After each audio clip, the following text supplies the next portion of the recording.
नमस्कार दोस्तों, स्वागत है आपका स्टडी फॉर सिविल सर्विसेज में। वीडियो को पूरा देखिए। कोई भी आपका फीडबैक है, कोई सजेशन है, तुरंत वीडियो में कमेंट करके जरूर बताइए। अच्छा लगे तो वीडियो लाइक जरूर कर लीजिए और ऐसे वीडियो लगातार फ्री में पाने के लिए चैनल को तुरंत सब्सक्राइब कर लीजिए और बेल आइकन को जरूर टैप कर लीजिए ताकि आगे भी सारे वीडियो आपको मिलते रहे। यूट्यूब में फॉलो करते हैं तो प्लीज ये वाला फ्री टेलीग्राम चैनल जरूर ज्वाइन कर लीजिएगा। सारे नोटिफिकेशन, सारे अपडेट यहीं पे आते हैं, ध्यान रखिएगा। स्टडी फॉर सिविल सर्विसेज का कोई भी पेड ग्रुप अगर आपको ज्वाइन करना है तो सिर्फ 856480560660897523864455 यही नंबर है हमारे, सिर्फ जहां पे कॉल या व्हाट्सएप कर सकते हैं। इंस्टाग्राम पे हमारा पेज जरूर फॉलो कर लीजिएगा, studyforcivil.services है। ट्विटर पे हमको जरूर फॉलो कर लीजिएगा, @studyforcivils है। सारे क्वेश्चन अटेम्प्ट करिए और स्कोर अपना तुरंत कमेंट करके बताइए। दोस्तों नमस्कार, स्टडी फॉर सिविल सर्विसेज में आप सभी का स्वागत है। बीपीएससी पीटी आपका जो होने वाला है सितंबर में, नोटिफिकेशन भी उसका अनाउंस हो गया है। आप लोग जल्द से जल्द अपने फॉर्म को फिल करिएगा। उसी क्रम में हमारी जो पेड क्विजेज हैं हम उसको यहाँ पे वीडियो फॉर्मेट में देख रहे हैं। ठीक, मोस्ट एक्सपेक्टेड क्वेश्चन है, इसलिए प्लीज़ इसको फॉलो कीजिएगा। काफ़ी आपके लिए एग्जाम के लिए हेल्पफुल होगा ये सेशन। ठीक, और हमारे बीपीएससी के पेड ग्रुप्स में भी अगर आप एडमिशन लेना चाहें तो डिस्क्रिप्शन बॉक्स में देखिएगा, कॉन्टैक्ट डिटेल्स है, वहाँ पे आप कॉन्टैक्ट करके पूरी इन्फॉर्मेशन ले सकते हैं। तो हम स्टार्ट करेंगे आज का पहला जो क्वेश्चन है उसके साथ अपना ये वीडियो। कहा गया है कि हाल ही में केंद्रीय कैबिनेट ने किस देश के साथ हवाई सेवा समझौते को मंजूरी दी है। तो भारत की तरफ से यूनियन कैबिनेट और जो ये अफ्रीका में जो है ये गुयाना है ना, इनके मध्य ये अग्रीमेंट हुआ है एयर सर्विसेज को बेहतर करने के लिए। ठीक है, ध्यान रखेंगे, ऑप्शन हमारा बी करेक्ट हो जाएगा। इसमें देखिए, भारतीय रेलवे ने हाल ही में किस राज्य में सभी ब्रॉड गेज जितने भी रूट हैं उसका विद्युतीकरण पूरा कर लिया है। तो देखिए, रेलवेज की जो पटरियां होती हैं, आपने देखा होगा ऐसे दो पटरियों के बीच में है ना ट्रेन चलती है। तो अब जैसे एक होता है जैसे मीटर गेज, तो मीटर गेज में क्या है कि दोनों पटरियों के बीच में 1 मीटर का डिस्टेंस होगा। ठीक, और यहाँ पे जो ये आपका ब्रॉड गेज है, तो ब्रॉड गेज में ये जो दूरी होती है ये होती है 1.67 मीटर। ठीक, तो इस चीज़ को ध्यान रखेंगे। तो यहाँ पे ब्रॉड गेज वाले जो स्टैंडर्ड एक तरीके से अब यूज़ हो रहे हैं लगभग पूरे विश्व में ही, और इंडिया में भी व्यापक रूप से ब्रॉड गेज का ही नेटवर्क है। तो उत्तर प्रदेश स्टेट में जितने भी ब्रॉड गेज वाले रूट हैं उस पर इलेक्ट्रिफिकेशन का काम पूरा कर लिया गया है, यानी कि अब जितने भी ये रूट हैं यहाँ पे सिर्फ इलेक्ट्रिक इंजन से चलने वाली जो ट्रेनें हैं वो चल सकती हैं। ठीक है, तो ध्यान रखेंगे, इंपॉर्टेंट है, ऑप्शन बी करेक्ट हो जाएगा। पिछले क्वेश्चन में गुयाना का मैंने शायद अफ्रीका बोल दिया था, वो अफ्रीका में नहीं, देखेंगे तो नॉर्थ ईस्टर्न साइड में साउथ अमेरिकन कॉन्टिनेंट में वो देश है। ठीक है, तो इन दोनों चीज़ों को ध्यान रखिए। बीसीसीआई ने महिला प्रीमियर लीग के टाइटल स्पॉन्सर के रूप में किसे चुना। तो रिसेंटली 2023 में पहली बार वुमेन्स का आईपीएल इंडियन प्रीमियर लीग जो क्रिकेट का होता था अभी तक पुरुषों के लिए, वुमेन्स के लिए भी आयोजित किया गया। इसमें मुंबई इंडियंस की टीम जीती है और दिल्ली कैपिटल की टीम जो है वो रनर अप रही थी, ये भी ध्यान रखेंगे। तो इस पूरे आयोजन का टाइटल स्पॉन्सर यानी कि जो मेन स्पॉन्सर होते हैं वो टाटा ग्रुप था। ठीक, मेन्स का भी और वुमेन्स का भी। मेन्स का 2023 में किसने जीता है, वो चेन्नई सुपर किंग्स ने। ठीक, नेक्स्ट है कि भारत के किस राज्य या केंद्र शासित प्रदेश में फ्रोजन लेक हाफ मैराथन का आयोजन किया गया। तो ये आयोजित हुआ था लद्दाख में, है ना। तो यहाँ पे जैसे क्या है कि सर्दियाँ काफ़ी पड़ती हैं, तो फ्रोजन लेक है ना, एक जमी हुई कह लीजिए लेक से संबंधित हाफ मैराथन का आयोजन लद्दाख में किया गया है। स्वतंत्रता के बाद पहली पुलिस सुधार समिति का गठन किस राज्य में हुआ था ये बताना है। तो आफ्टर इंडिपेंडेंस देखेंगे 1956 में केरला स्टेट का फॉर्मेशन होता है और वहाँ पे उन्होंने जो है 1959 में अपने स्टेट की पुलिस को रिफॉर्म करने के संबंध में पुलिस रिफॉर्म कमेटी का जो है गठन किया था। ऑप्शन डी को चुनेंगे। निम्नलिखित में से किस अधिनियम में तलाक के लिए प्रावधान दिया गया है। तो देखेंगे अभी हमारे पास जो डाइवोर्स से संबंधित प्रावधान है वो हिंदू मैरिज एक्ट जो है 1955 इसमें प्रदान किया गया है, विकल्प बी। भारतीय संविधान का निम्नलिखित में से कौन सा अनुच्छेद राज्य को महिलाओं और बच्चों के लिए विशेष कानून बनाने का अधिकार देता है। तो फंडामेंटल राइट्स में आप देखेंगे आर्टिकल 15 है ना, जो हमारे ये इक्वलिटीज वाले आर्टिकल में आता है, उसका 15 का सब क्लॉज 3 में देखेंगे, वहाँ पे ये अधिकार जो है मेंशन किया गया है। नेक्स्ट है, एक प्रख्यात न्यायविद और संवैधानिक विशेषज्ञ N.A. पालकीवाला, काफ़ी फेमस जो है कॉन्स्टिट्यूशनल एक्सपर्ट थे, लॉयर थे, ठीक है, जूरिस्ट थे। तो इन्होंने इनमें से संविधान के किस भाग को भारतीय संविधान का पहचान पत्र कहा था। ये टर्म्स बड़े इंपॉर्टेंट होते हैं, जैसे पहचान पत्र किसने कहा, आत्मा किसने कहा, है ना, ये सब चीज़ें पूछी जाती। तो यहाँ पे प्रियम्बल को इन्होंने पहचान पत्र की संज्ञा दी थी। इसमें देखें, कार्बन, हीरा, और ग्रेफाइट को एक साथ क्या कहा जा सकता है? ठीक, तो बेसिकली अपरूप है ना, या एलोट्रॉप यहाँ पे कह लीजिए, ये बेसिकली ऐसे एलिमेंट के लिए रेफर किया जाता है कि जो कह लीजिए एग्जिस्ट करते हैं दो या दो से अधिक फॉर्म्स में जिनकी सेम फिजिकल स्टेट हो। तो उसी में देखेंगे यहाँ पे ये तीनों ही एलोट्रॉप हैं एक दूसरे के। नेक्स्ट है एस्टिमेट कमेटी जो पार्लियामेंट की होती है, तो इसमें कौन से मेंबर शामिल होते हैं? तो एस्टिमेट कमेटी जो है लार्जेस्ट कमेटी है पार्लियामेंट की, और इसमें देखेंगे तो कुल 30 सदस्य होते हैं, और जो कि सिर्फ लोकसभा से होता है। किस संवैधानिक संशोधन अधिनियम ने एक नया निदेशक तत्व यानी कि डीपीएसपी की बात हो रही है, ठीक है, उसको जोड़ा जो राज्य को पर्यावरण की रक्षा और सुरक्षा करने का निर्देश देता है? तो आर्टिकल ये 48A को ऐड किया गया था हमारे डीपीएसपी पार्ट 4 में, ठीक है, जो कि यहाँ पे एनवायरमेंटल और वाइल्ड लाइफ प्रोटेक्शन से संबंधित है, 42nd अमेंडमेंट 1976 के माध्यम से। किसी राज्य विधानसभा चुनावों में पहली बार आदर्श आचार संहिता पेश की गई थी, कब?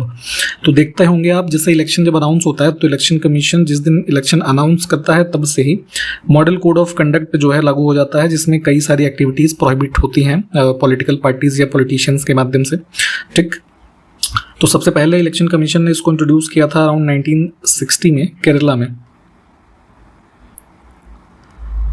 किसके पास भारतीय संविधान के अनुच्छेद 143 के तहत सर्वोच्च न्यायालय की राय लेने का अधिकार है? तो किसी भी जैसे ये लीगल मैटर पे कह लीजिए, है ना, प्रेसिडेंट ऑफ इंडिया के पास ये अधिकार है कि वो आर्टिकल 143 के तहत ये सुप्रीम कोर्ट ऑफ इंडिया से एडवाइस ले सकते हैं लीगल मामलों में। नेक्स्ट है अद्वैत वेदांत के संस्थापक कौन से भारतीय दार्शनिक थे? तो ये जो है जो हमारी फिलॉसफीज़ हैं अलग अलग काफ़ी फेमस, इनके प्लीज़ जो फिलोसोफर ने दी थी ये फिलॉसफी उनके नाम आपको पता होने चाहिए। तो उसी क्रम में जो अद्वैत वेदांत है ये संबंधित है आदि शंकराचार्य से। निम्नलिखित में से किसने ब्रिटिश और भारतीय न्यायाधीशों के बीच समानता लाने की मांग की थी? तो equality between British and Indian जजेस ब्रिटिशर्स के जो रूल के दौरान ये लाने के लिए इंट्रोड्यूस किया गया था इल्बर्ट बिल, ठीक है, 1884 का इसका मुख्य विषय था, ये ध्यान रखेंगे। जब राज्य विधायिका को निलंबित या भंग कर दिया जाता है तो संसद राज्य के लिए कानून बनाने की शक्ति किसको सौंप सकती है? ठीक, तो जब किसी स्टेट में मान लीजिए असेंबली डिसॉल्व हो जाए, सस्पेंड कर दी जाए, है ना, या उस पर प्रेसिडेंट रूल लगा हो, तो ऐसी स्थिति में यहाँ पे उस स्टेट के रेफरेंस में जो कानून बनाने के प्रावधान मतलब डेलीगेट किए जा सकते हैं वो प्रेसिडेंट ऑफ इंडिया में। गोवा राज्य को कितनी लोकसभा सीटें आवंटित की गई हैं? तो लोकसभा में जो कितनी मतलब माफ़ कीजिएगा, कुल जो 543 सीट्स पे इलेक्शन देखते हैं आप, तो उसमें गोवा से संबंधित है 2 सीट, मतलब 2 सीट्स अलॉटेड है पॉपुलेशन के रेफरेंस में जो कि ये होता है। और अगर बिहार राज्य की बात करें तो यहाँ पे 40 हैं, ठीक। नेक्स्ट है सूखी बर्फ, इसमें से किसका ठोस रूप होता है? सॉलिड CO2 होता है ये बेसिकली, है ना, ड्राई आइस जिसको आप कहते हैं। ड्राई आइस मुख्यतः देखेंगे इसका एक जो मेजर यूज़ पूछा जाता है कई बार आपसे, तो आर्टिफिशियल रेन कटवाने के लिए इसको यूज़ किया जाता है, ठीक। इसका जो है अपर एटमॉस्फेयर में ले जा करके छिड़काव करने से कंडेंसेशन होता है और बारिश करवाई जा सकती है, ठीक। निम्नलिखित में से कौन सा भारतीय संविधान के भाग 4 के बाहर स्थापित राज्य के लिए एक निर्देश है? तो यहाँ पे हिंदी भाषा को बढ़ावा देना ये मेंशन्ड है आर्टिकल 351 में, देखेंगे, है ना। बाकी ये जो चीज़ें हैं डीपीएसपी वाले भाग में मिल जाएंगी आपको, तो हम बी विकल्प को चुन लेते हैं। निम्नलिखित में से किस खनिज की कमी के कारण हड्डियों और दांतों में कमजोरी आती है? कैल्शियम की कमी हो जाती है, और देखेंगे कि तो बॉडी में सबसे ज़्यादा पाया जाने वाला जो तत्व है वो कैल्शियम ही होता है, ठीक है। बोन्स और हड्डियों ये दांत मिला करके लगभग 99% जो कैल्शियम है वो यहीं पे इसकी उपस्थिति बॉडी में ज़रूरी है, और ये कम हो जाता है तो इस वजह से कमजोरी आ जाती है, ठीक है। निम्नलिखित में से कौन सा मोती का प्राथमिक घटक है? जो पर्ल्स होते हैं मोती, तो ये बेसिकली कैल्शियम कार्बोनेट से कह लीजिए बने हैं, और केमिकली भी इसको जानते रहिए।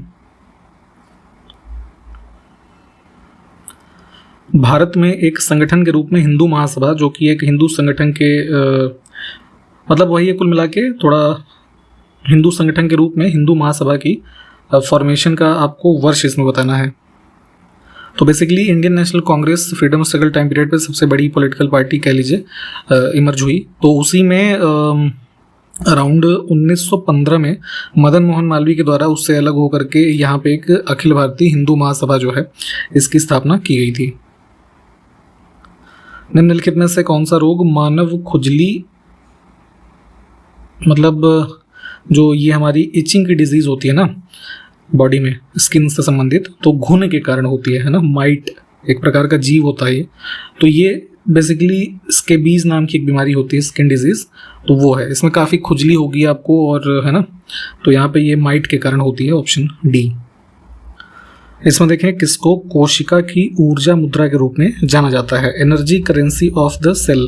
तो ह्यूमन बॉडी के रेफरेंस में देखें हमारे बॉडीज में जो सेल्स हैं, तो सेल के अंदर एक एनर्जी कैरिंग मॉलिक्यूल कह लीजिए, है ना, जो एनर्जी का वाहक है, ऊर्जा का वाहक है, उसी को ऊर्जा मुद्रा के रूप में जानते हैं। वो क्या होता है? वो होता है एटीपी, ऑप्शन बी। ठीक है, इसका फुल फॉर्म जो है एडिनोसाइन ट्राइफॉस्फेट, तो इस चीज़ को भी ध्यान रखिएगा। निम्नलिखित में से भारत का सबसे दक्षिणी बिंदु कौन सा है? तो जैसे ये देखिए मेन लैंड ये है, तो इधर तो ये तो रामेश्वरम है, ठीक है, लेकिन इधर अंडमान निकोबार आइलैंड का एरिया थोड़ा नीचे है, तो यहाँ का जो सबसे साउदर्न पॉइंट है ये है आपका सबसे साउदर्न मोस्ट, जिसका नाम है ये Indira point, option A. Bharat में जनजातीय मामलों का मंत्रालय कब स्थापित किया गया था?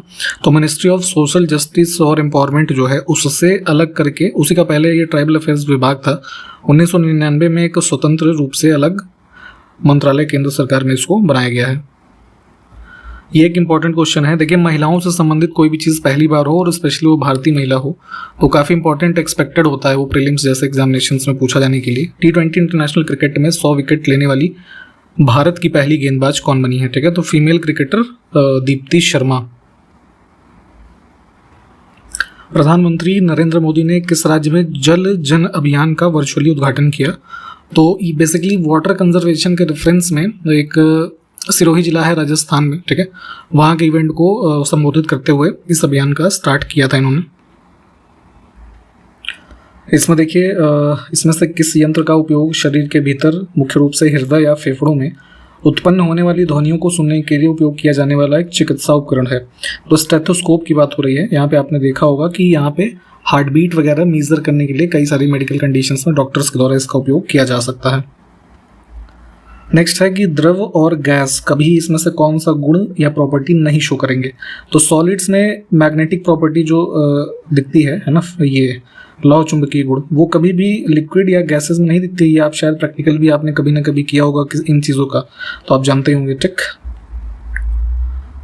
नेक्स्ट है कि कावारत्ती निम्नलिखित में से किस केंद्र शासित प्रदेश की राजधानी है? तो कावारत्ती कैपिटल है ये आपका लक्षद्वीप आइलैंड्स जो है, ठीक।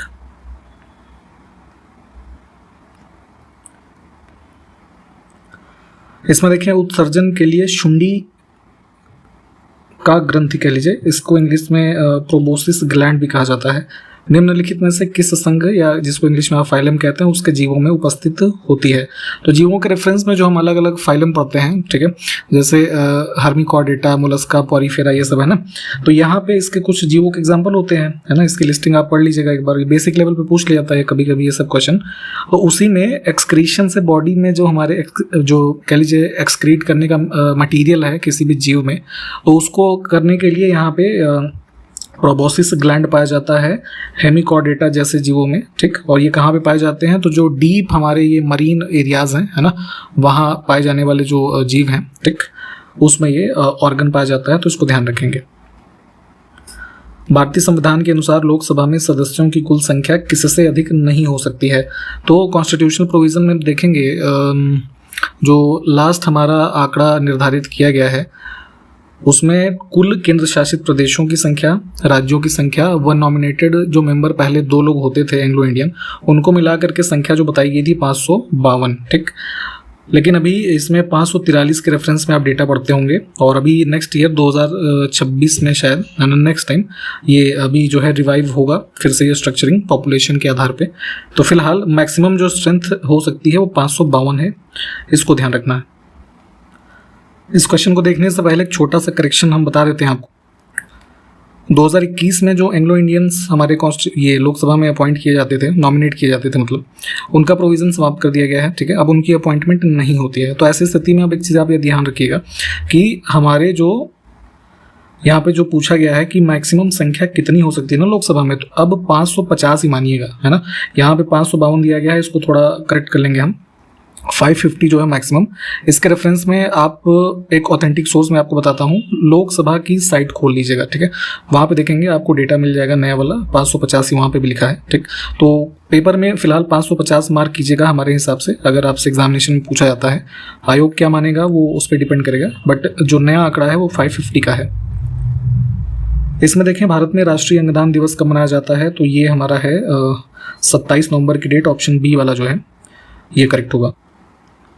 भारत में किसको सार्वजनिक क्षेत्र के उपक्रमों के जनक के रूप में जाना जाता है, father of public sector enterprises. जैसे हमारी जो ये महारत्ना नवरत्ना कंपनीज हैं, तो इसके बेसिकली कंस्ट्रक्शन पे एम्फेसाइज किया गया। जो हमारा सेकंड 5 प्लान आया था, ठीक, उसमें इंडस्ट्रियल पॉलिसी रिजोल्यूशन जो बताया गया, मेनली हमारे ये जो फर्स्ट प्राइम मिनिस्टर थे जवाहरलाल नेहरू जी, उनकी एक कह लीजिए विजन का हिस्सा था।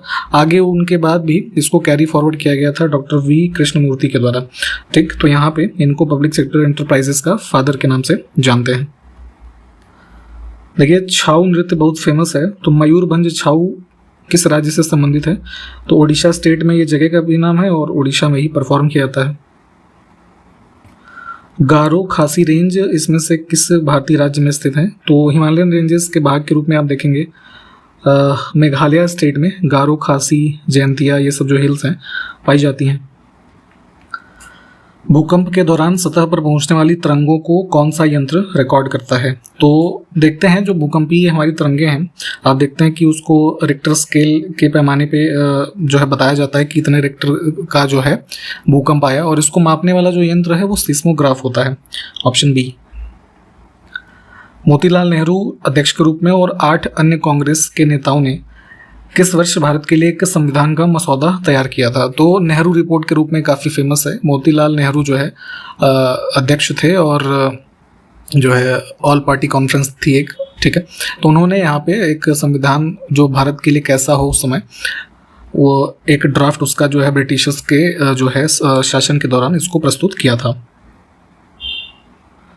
निम्नलिखित में से किस वर्ष में सरोजिनी नायडू ने भारतीय राष्ट्रीय कांग्रेस के अधिवेशन की अध्यक्षता की थी, तो 1885 में कांग्रेस की स्थापना होती है, आप जानते हैं, बॉम्बे में। तो उसके बाद हर वर्ष इसका जो अधिवेशन होता था उसके कोई एक अध्यक्ष जो है चुने जाते थे, और फिर वो जो है अगले वर्ष में कोई और अध्यक्ष चुना जाता था, तो ऐसे कुछ क्रम होता था। तो 1925 में सरोजिनी नायडू चुनी गई थी, और यह अधिवेशन कहाँ पे हुआ था, वर्तमान कानपुर में, उत्तर प्रदेश।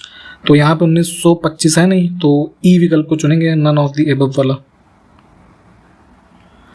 महात्मा गांधी ने दीन बंधु की उपाधि किसको दी थी, तो ऐसे टाइटल्स भी पूछे जाते हैं कि किसने किसको क्या टाइटल दिया। तो एक इंग्लिश मिशनरी थे, है ना, चार्ल्स एंड्रयूज, CF एंड्रयूज कह लीजिए, इनको यहाँ पे गांधी जी के द्वारा जो है दीन बंधु कहा गया, ऑप्शन बी। प्रसिद्ध चीनी यात्री ह्वेन सांग किस सम्राट के शासनकाल में भारत आया था, तो हर्षवर्धन के टाइम पीरियड में आप देखेंगे अराउंड 627 से 643 के मध्य ये जो है चाइनीज ट्रैवलर ह्वेन सांग का जो है यहाँ पे आना हुआ, और बुद्धिज्म से एसोसिएटेड था ये, इस चीज़ को भी पूछा जाता है तो उसको भी ध्यान रखिएगा। पहली पंचवर्षीय योजना का मुख्य जोर भारत में कृषि की स्थिति में सुधार करना था। यह योजना किस वर्ष में शुरू की गई ये बताना है। तो अभी हमने जैसे सेकंड पॉलिसी के बारे में बताया ना, 5 ईयर प्लान के बारे में, जैसे हैवी इंडस्ट्रियलाइजेशन वगैरह काफ़ी फेमस एरियाज रहे, तो प्राइमरी रूप से एग्रीकल्चर जो है मतलब ये क्षेत्र था कार्य करने का फर्स्ट 5 ईयर प्लान का। और ये जो हमारा 5 ईयर प्लान आया है 1951 से 56 के लिए आया था, 5 सालों के लिए, ठीक। तो विकल्प ए को चुने, सॉरी सी को चुनेंगे। पाक जलडमरू मध्य क्या है, ठीक। तो स्ट्रेट्स के बारे में जैसे आपने ज्योग्राफी में पढ़ा होगा, तो इंडिया का क्या है स्ट्रक्चर, ऐसे है कुछ, इसमें साउथ में देखेंगे इधर श्रीलंका है, ठीक है। तो यहाँ पे ऐसे देखते हैं कि ये कैसे सेपरेट हो रहा है इंडिया और श्रीलंका, ठीक। तो यहाँ पे तमिलनाडु और उधर नॉर्दर्न प्रोविंस जो श्रीलंका का है, जाफना डिस्ट्रिक्ट, उनके मध्य जो ये हमारा ये स्ट्रेट स्थित है, इसी को पाक जलडमरू मध्य कहा जाता है। तो विकल्प जो है सी वाला करेक्ट हो जाएगा। अब है कि भारत इसमें से किस रेखा के उत्तर में स्थित है, तो पृथ्वी है, पृथ्वी पर 0 डिग्री जो लैटिट्यूड आप देखते हैं ये क्या है, इक्वेटर है, ठीक है। साउथ में 23.5 डिग्री जो है क्या है, ट्रॉपिक ऑफ कैप्रिकॉर्न, और 23.5 डिग्री नॉर्थ पे ट्रॉपिक ऑफ कैंसर, तो अब यही है कि भारत किसके उत्तर में स्थित है ना। तो मध्य में अगर हम ये रेखा मानेंगे भूमध्य रेखा, तो इसका नॉर्दर्न एरिया ये हुआ, तो इक्वेटर के ही हम नॉर्थ हुए, है ना। तो बी विकल्प को चुन लेंगे। यहाँ पे जो स्टेटमेंट है उसमें से कौन सा सही है ये बताना है। तो किसी राज्य की विधानसभा को भंग करना, और जैसे लोकसभा को भंग करना या राज्यसभा को, उसके बारे में कहा गया है।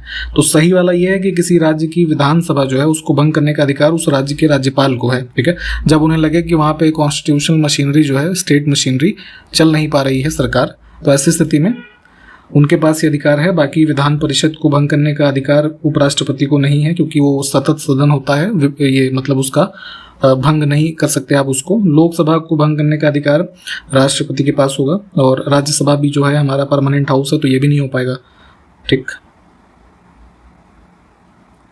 नेक्स्ट है, अपनी जातीयता या नस्ल के कारण बड़ी संख्या में लोगों की हत्या को क्या कहा जाता है।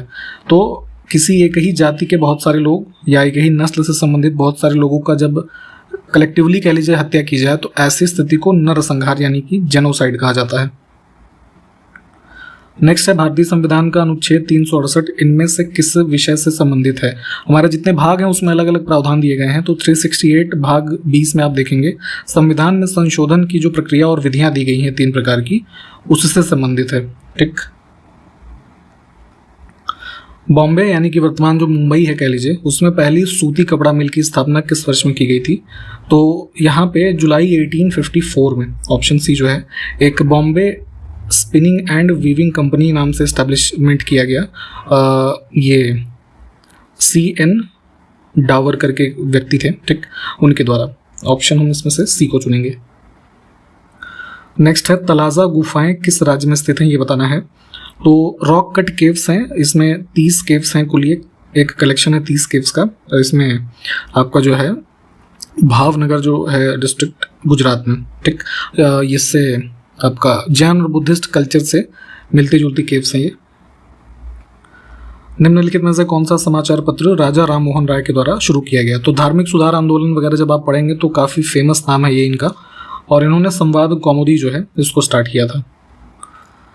किस भारतीय अमेरिकी को यूट्यूब के नए CEO के रूप में चुना गया है। चीफ एग्जीक्यूटिव ऑफिसर के रूप में चुने गए हैं नील मोहन।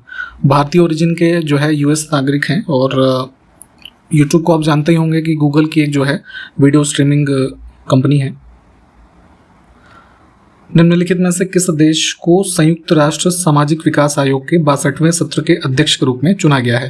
तो यूनाइटेड नेशन की जो ये सोशल डेवलपमेंट कमीशन है, इनका जो सेशन होता है एनुअल बेसिस पे, तो 62nd सेशन में जो सभी अन्य मेंबर कंट्रीज के मध्य जो प्रेसिडेंट के रूप में चुना गया, इंडिया का चुनाव हुआ है इसमें। इंपॉर्टेंट है, ध्यान रखिएगा। नेक्स्ट देखें, AICTE all India council for technical education एक संस्थान है ये भारत सरकार के अंतर्गत, और इन्होंने अभी रिसेंटली जो है किसके साथ नेशनल लेवल का एक हैकेथॉन जो है साइबर थ्रेट्स और इस तरह के जो साइबर अटैक्स वगैरह हैं उन सबको कैसे टैकल करना है उसके लिए लॉन्च किया है, जिसका नाम है कवच 2023। तो इसमें AICTE है और ये BPRD bureau of police research and development, option C. हाल ही में UIDAI द्वारा जारी नए AI चैटबॉट का क्या नाम है, ठीक है। तो आधार जो कार्ड इशू करती है हमारी अथॉरिटी, उसका नाम है unique identity authority of India. तो आजकल वेबसाइट्स पे आप जाते हैं तो एक आर्टिफिशियल चैट बॉक्स आपको खुलता है, आर्टिफिशियल इंटेलिजेंस पे बेस्ड। अलग अलग कंपनी के उसके अलग अलग नाम है, जैसे IRCTC में जाएंगे तो उसका नाम है दिशा पॉइंट, है ना, दिशा 2.0। तो वैसे ही इस पे जो है UIDAI पे AI चैटबॉट, इसका नाम दिया गया है आधार मित्र, ठीक। इसमें कुछ जैसे कई सारी सर्विसेज का आप इससे ही आंसर पूछेंगे इस चैटबॉट से, तो आपको वहां पे उत्तर मिल जाता है। 12वें विश्व हिंदी सम्मेलन का आयोजन किस देश में किया गया। तो यहाँ पे ऑस्ट्रेलिया के ऊपर एक देखेंगे आइलैंड नेशन है फिजी, वहां पे इसका आयोजन हुआ है। रॉबर्ट हुक ने 1665 में माइक्रोस्कोप से, इसमें से देखिए किसका परीक्षण करते हुए कोशिका का खोज की थी। सेल्स की बात हमने पहले भी की हुई है। सेल क्या है, बेसिक यूनिट ऑफ लाइफ है ना। तो इसकी सबसे प्रथम बार जो खोज की गई, एक जैसे पेड़ की छाल होती है ना, तो उसको आप कॉर्क कह सकते हैं, उससे बना हुआ, तो उसके एक टुकड़े को इन्होंने माइक्रोस्कोप के नीचे एक तरीके से देखा और वहाँ पे इन्होंने सबसे पहली बार सेल्स की जो है ऑब्जर्वेशन की और उसके बारे में बताया। तो ये ईयर ध्यान रखेंगे, साइंटिस्ट का नाम ध्यान रखना है रॉबर्ट हुक, और किस चीज़ पे एक्सपेरिमेंट हुआ था इसको भी। भारतीय कम्युनिस्ट पार्टी की स्थापना किस वर्ष में हुई ये बताना है। तो इसमें इनका फर्स्ट जो कॉन्फ्रेंस हुई कानपुर में हुई 1925 में, वहीं पे इसकी फॉर्मेशन हुई। और जो इसके फाउंडिंग मेंबर्स थे जैसे एम एन रॉय, ठीक है, इनका नाम मुख्य रूप से ध्यान रखिएगा। देखें इसमें से कौन सा संक्रमणशील रोग का उदाहरण है ये बताना है। कम्युनिकेबल डिजीज, यानी कि किसी एक व्यक्ति को अगर वो बीमारी है उसी व्यक्ति से वो ट्रांसफर हो सकती है किसी माध्यम से किसी अन्य व्यक्ति में। तो ये होती है ट्यूबरकुलोसिस यानी कि टीबी, जो कि किससे होती है, बैक्टीरिया से होने वाली डिजीज़ है। वहीं कैंसर, मधुमेह यानी डायबिटीज़, रिकेट्स, ठीक है, ये सब कम्युनिकेबल डिजीजेज नहीं है, ठीक है, इंडिविजुअल से वेरी करती हैं ये। निम्नलिखित में से कौन सा पड़ोसी देश यानी कि भारत का पड़ोसी देश जो है भूमिबंध देश है यानी लैंड लॉक्ड है। लैंड लॉक से मतलब ये होता है कि उस देश की सीमा किसी समुद्र वगैरह से ना लगती हो, ठीक है, चारों तरफ से स्थल जो है उससे बाउंड्री से घिरा हो। तो ये देखेंगे इसमें हो जाएगा भूटान, ठीक है। भूटान की स्थिति ऐसी है कि जैसे इधर इंडिया नीचे से है, फिर नेपाल से थोड़ा लग रहा है, और आपका जो है ये चाइना से लग रहा है, नहीं नेपाल से नहीं लगेगा, इधर भी जो है सिक्किम है ना, क्योंकि इंडिया का हिस्सा। तो कुल मिला के लैंड लॉक है। मैप में एक बार इसको देख लीजिएगा। निम्नलिखित में से किसके पास भारत में किसी राज्य का नाम बदलने की शक्ति है। तो किसी भी स्टेट का नाम बदलना हो, है ना, या नया नाम रखना हो, तो या किसी नए राज्य का फॉर्मेशन करना हो, है ना, बाउंड्री चेंज करनी हो, ये सब प्रावधान हमारे संविधान के भाग 1 में है, आर्टिकल 1 से 4 के मध्य। और इन सब चीज़ों को करने की शक्ति भारतीय संसद में निहित है, ठीक। नई दिल्ली में पहली बार संविधान सभा की बैठक कब हुई थी। तो हमने पहले बताया था कि जैसे जो हमने सिटिंग्स की मुख्य रूप से 11, उसमें संविधान के निर्माण का कार्य हुआ। तो सबसे पहली बैठक जो इस क्रम में हुई कॉन्स्टिट्यूएंट असेंबली की, आज़ादी के बाद, मतलब आज़ादी से पहले ही, दिसंबर 1946। वायुमंडल के ऊर्ध्वतापन की प्रक्रिया को क्या कहा जाता है। एटमॉस्फेयर में देखेंगे जो हमारा ये पृथ्वी की सतह है, तो टेरेस्ट्रियल रेडिएशन जो हमारा हो रहा है ऐसी स्थिति में, जो कह लीजिए गर्म हवा या किरणें ऊपर उठ रही हैं, तो ऐसी स्थिति में जो हमारा एटमॉस्फेयर हीट होगा उस प्रक्रिया को क्या कहेंगे, तो ये कन्वेक्शन जो है, संवहन। ये मुद्दा आजकल काफ़ी चर्चा में है, इसको पढ़िएगा डिटेल में। संविधान के अनुच्छेद 44 से संबंधित कौन सा विषय है। तो सभी नागरिकों के लिए समान रूप से जो मेंटेनेंस है ना, प्रॉपर्टी का डिस्ट्रीब्यूशन या अन्य चीज़ों से संबंधित जो मतलब ये प्रावधान होने चाहिए, उसके रेफरेंस में कॉन्स्टिट्यूशन मेकर्स ने यूनिफॉर्म सिविल कोड की बात की है कि एक सभी धर्मों के जो लोग हैं उनके लिए समान संहिता होनी चाहिए, ठीक। तो यहाँ पे बी विकल्प को चुनेंगे। ऐसा कानून जो है इसमें आपके इंडिया में जो स्टेट में है, गोवा में, इसको भी ध्यान रखिएगा। और अभी ऐसी चर्चा चल रही है कि राष्ट्रीय स्तर पे इसको लागू किया जा सकता है। अखिल भारतीय मुस्लिम लीग की स्थापना किस वर्ष में हुई थी। तो ये जो है 30 दिसंबर 1906 को, वर्तमान में जो आपका बांग्लादेश है वहाँ पे ढाका में स्थापना हुई थी। राष्ट्रीय मानवाधिकार आयोग के सदस्य की सेवानिवृत्ति की आयु कितनी होती है। नेशनल ह्यूमन राइट्स कमीशन जो है, इसमें रिसेंटली 2019 में एक अमेंडमेंट हुआ था, जिसमें यहाँ पे देखेंगे इसमें मैक्सिमम एज लिमिट जो है वो 70 वर्ष की है, ठीक है, उसको तो यहाँ पे मेंटेन किया गया है। इसमें ये किया गया है, जो अमेंडमेंट हुआ था, तो उसमें जो चेयरमैन होंगे, है ना, तो वो या तो 3 साल के लिए अपने कार्य पे, मतलब 3 साल का उनका कार्यकाल हो सकता है, और जो कि मैक्सिमम 70 साल तक का है, ठीक है। तो अगर मान लीजिए वो इसमें 68 साल की उम्र में अपॉइंट हुए एंड में, है ना, तो 2 साल का उनका कार्यकाल होगा, मतलब 70 वर्ष की मैक्सिमम आयु में उनको रिटायर हो जाना है, ठीक। और जो पहले था कि 5 वर्ष के लिए, जैसे 5 वर्ष का कार्यकाल होता था, तो उसमें मेंबर्स को दोबारा 5 साल के लिए रीअपॉइंट किया जा सकता था, पर वो प्रावधान अब हटा दिया गया है। और इसमें एक महिला मेंबर को इंक्लूड किया जाना चाहिए, इसको किया गया है प्रावधान। तो थोड़ा ये 2019 वाला जो प्रावधान आए थे, इसको पढ़ लीजिएगा डिटेल में। इसमें देखें, भारत सरकार के द्वारा प्रथम परिसीमन आयोग किस वर्ष में गठित किया गया था। तो परिसीमन आयोग यानी कि डिलिमिटेशन कमीशन का कार्य ये होता है कि इलेक्शन से पहले, जैसे जो या स्टेट असेंबलीज हों या ये जो लोकसभा वगैरह के इलेक्शन होते हैं, तो कॉन्स्टिट्यूएंसीज का कह लीजिए एक दूसरे से अगर कुछ उसको अलग करना है या उसके कुछ एरियाज़ में चेंज करना है, कॉम्पोजिशन कुछ अलग करनी है, उसके रेफरेंस में इसका गठन होता है। तो सबसे पहली बार भारत में इसका गठन किया गया 1952 में, ठीक है, जो हमारे सबसे पहली बार लोकसभा के इलेक्शन होने थे उस समय। आगे देखें, मोरारजी देसाई सरकार ने किस वर्ष में बीपी मंडल की अध्यक्षता में द्वितीय पिछड़ा वर्ग आयोग की नियुक्ति की थी? तो ये बीपी मंडल बिहार के पूर्व मुख्यमंत्री भी रहे थे और इनकी अध्यक्षता में बीपी मंडल आयोग बना, जिससे मुख्य रूप से इनका काम था ओबीसीज की जो रिजर्वेशन वगैरह की बात थी उसके बारे में जो है रिपोर्ट देना। तो 79 में अपॉइंट किया गया था इनको और इन्होंने अपनी रिपोर्ट 1980 में पेश की थी। ठीक, और आप जरा हमको ये बताएं कि ये रिपोर्ट जो है भारत में मंडल कमीशन की कब से लागू हुई है, जरा कमेंट करिए। तो निम्नलिखित में से कौन उस चयन समिति का सदस्य नहीं है जो लोकपाल के अध्यक्ष और सदस्यों का चयन करती है? तो भारत में लोकपाल का कानून बना, आप जानते होंगे, एक्ट। ठीक है, तो उसी क्रम में पहले अपॉइंट हुए जो सबसे पहले भारत के लोकपाल पिनाकी चंद्र घोष जी। ठीक, तो अब जैसे अध्यक्ष की बात कर लें तो अपॉइंटमेंट जो कमेटी होती है उसमें प्राइम मिनिस्टर होते हैं। ठीक है, भारत के उस समय के speaker of Lok Sabha, leader of opposition जो होंगे वो चीफ जस्टिस ऑफ इंडिया। ठीक है, इसके अलावा जैसे एक एमिनेंट ज्यूरिस्ट की अपॉइंटमेंट होती है प्रेसिडेंट के द्वारा। यहाँ पे भारत के राष्ट्रपति उस समिति का जो है सदस्य नहीं होंगे, ऑप्शन ए। संविधान का कौन सा अनुच्छेद राज्य को धन व उत्पादन के साधनों को जमा करने से रोकने का निर्देश देता है? ठीक है, यहाँ पे तो कंसंट्रेशन ऑफ वेल्थ इसको प्रोहिबिट करने वाला एक प्रावधान है हमारे डीपीएसपी में, आर्टिकल 39 को जरा पढ़िएगा। आर्थिक स्थितियों को प्रभावित करने के लिए सरकारी व्यय और कर नीतियों का उपयोग इसमें से क्या होता है? Which of the following is the use of government expenditure and tax policies to influence economic condition?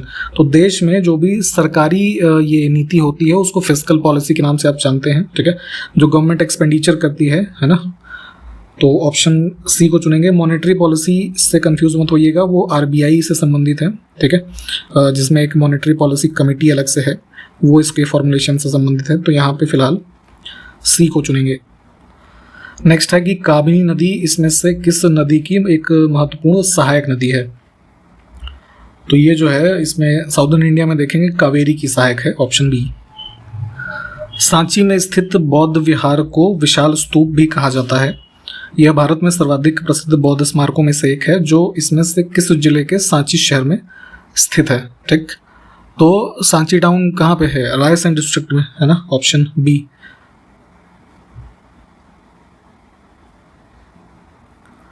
देखिए, साल भर के अंतर्गत जो गुड्स एंड सर्विसेज का प्रोडक्शन है ना, किसी इकोनॉमी में हम मापते हैं उसको जीडीपी की संज्ञा दी जाती है। ठीक है, तो दो प्रकार के इसके तरीके होते हैं। कौन कौन से? यहाँ पे पहला है नॉमिनल जीडीपी और दूसरा रियल जीडीपी। ठीक, तो थोड़ा इन चीज़ों को डिटेल में भी पढ़िए।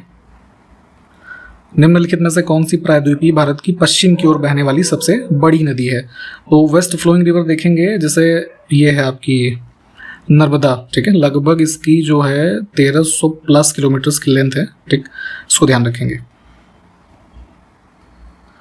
निम्नलिखित में से किसको भारत में रॉकेट तकनीकी के अगुआ होने का श्रेय दिया जाता है? Pioneer of rocket technology.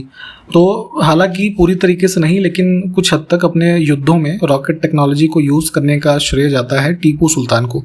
ठीक है, ये संज्ञा इनको दी जाती है और इसमें थोड़ा जो है इनके जब इतिहास के बारे में आप पढ़ेंगे तो वहाँ पे आपको कुछ इससे संबंधित जो चीज़ें हैं वो मिलेंगी। भारत का प्रसिद्ध पारंपरिक त्यौहार छठ पूजा, इससे तो आप भली भांति परिचित होंगे ही। किस देवता को समर्पित है? तो सूर्य देव को समर्पित है ये। अभी 44 आर्टिकल की हमने ऊपर बात की थी यूनिफॉर्म सिविल कोड की, तो किस भाग में है ये, है ना? कॉन्स्टिट्यूशन के भाग 4 में, जो डीपीएसपी की बात करता है ना, directive principles of state policy, article 36 से 51 के मध्य प्रावधान है इसमें। तो यूनिफॉर्म सिविल कोड वाला भी आर्टिकल 44 इसी में आ जाएगा। नेक्स्ट है महिला उद्यमिता दिवस प्रतिवर्ष कब मनाया जाता है? Women's entrepreneurship day. तो ये है 19 नवंबर की डेट। विक्रमशिला गंगा डॉल्फिन वन्यजीव अभ्यारण्य निम्न में से किस राज्य में स्थित है? तो ये भी आप जानते होंगे कि आपका जो भागलपुर डिस्ट्रिक्ट है बिहार में, वहाँ से संबंधित है।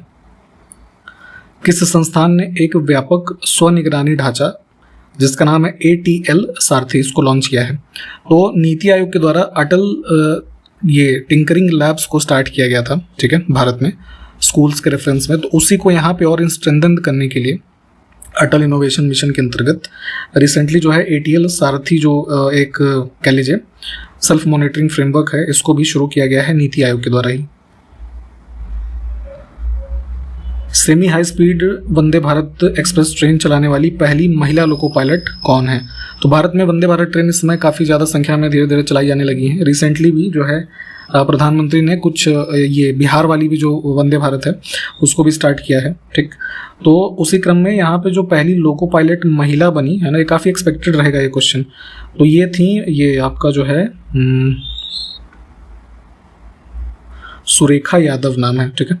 तो ये इस ऑप्शन में है नहीं, यहाँ पे ई विकल्प को हम चुनेंगे। ये मुंबई रूट पे जो है इन्होंने सबसे पहले इस ट्रेन को चलाया, तो ये रूट भी ध्यान रखिएगा जो वहाँ की वंदे भारत ट्रेन चलती है। इसमें से कौन सा राज्य केंद्र शासित प्रदेश साझा बौद्ध विरासत पर पहला अंतर्राष्ट्रीय सम्मेलन का मेज़बान है? तो न्यू दिल्ली में इसका आयोजन किया गया है। बेसिकली जो इंडिया का ये बुद्धिज्म से कह लीजिए कनेक्शन है और जो संघाई कोऑपरेशन ऑर्गेनाइजेशन के नेशंस हैं उसके मध्य इस चीज़ को प्रमोट करना इस इवेंट से संबंधित था। इसके आयोजनकर्ताओं की बात करें तो मिनिस्ट्री ऑफ कल्चर जो भारत का है, मिनिस्ट्री ऑफ एक्सटर्नल अफेयर्स और इंटरनेशनल बुद्धिस्ट कन्फेडरेशन एक संस्था है, ठीक है, इनके द्वारा इसका आयोजन किया गया।